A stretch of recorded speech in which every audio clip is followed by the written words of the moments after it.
بسم اللہ الرحمن الرحیم۔ السلام علیکم۔ واقعہ عرض کرنے سے پہلے آپ لوگوں سے گزارش ہے کہ وہ چینل کو سبسکرائب کر لیجئے، شکریہ۔ اللہ عز و جل کے نبی حضرت نوح علیہ السلام کے دور کی ایک قوم تھی جس کا نام قوم نوح تھا۔ اللہ تعالیٰ نے حضرت نوح علیہ السلام کو اس قوم کی طرف اپنا رسول بنا کر بھیجا۔ حضرت نوح علیہ السلام نے اپنی اس قوم کو بت پرستی چھوڑنے اور اللہ تعالیٰ کی عبادت کرنے کی دعوت دی۔ ان کے سامنے اللہ تعالیٰ کی قدرت اور وحدانیت کے دلائل بیان کیے۔ اللہ تعالیٰ کی نافرمانی پر انہیں غضب اور عذاب سے ڈرایا، لیکن انہوں نے حضرت نوح علیہ السلام کی دعوت قبول کرنے سے انکار کر دیا۔ اسی طرح حضرت نوح علیہ السلام 950 برس تک اپنی قوم کو خدا کا پیغام سناتے رہے، مگر چند افراد کے علاوہ اس بد نصیب قوم ایمان نہ لائی۔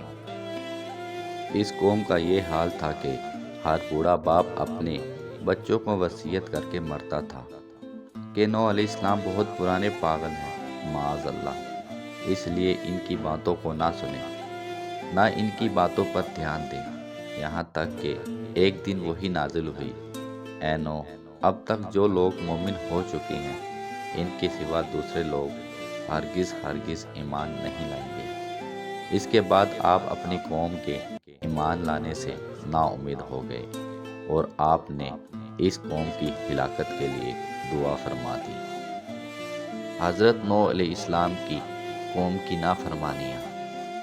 جب آپ کشتی بنانے میں مصروف تھے تو آپ کی قوم آپ کا مذاق اڑاتی تھی۔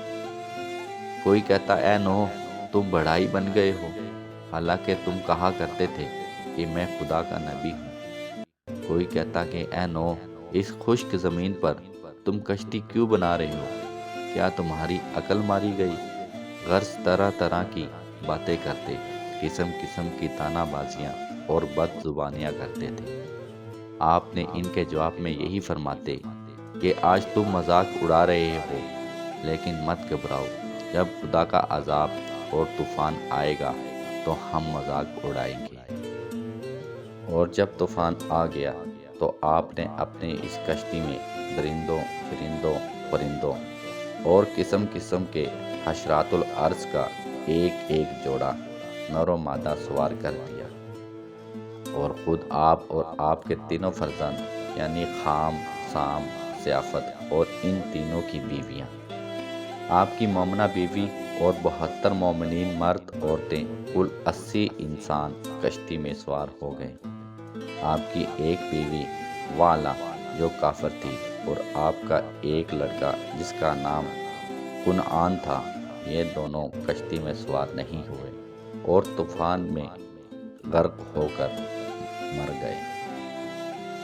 معزز ناظرین، ہمیں اس واقعے سے سبق ملتا ہے کہ قوم نوح اللہ عز و جل کی نافرمانیوں کی وجہ سے غرق ہوئی۔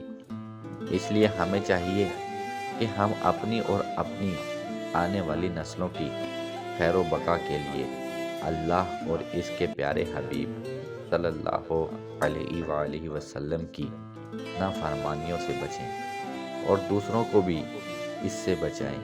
امید ہے کہ آپ کو یہ ویڈیو اچھی لگے گی۔ چینل کو سبسکرائب کرنا نہ بھولیں۔ اپنا خیال رکھیے۔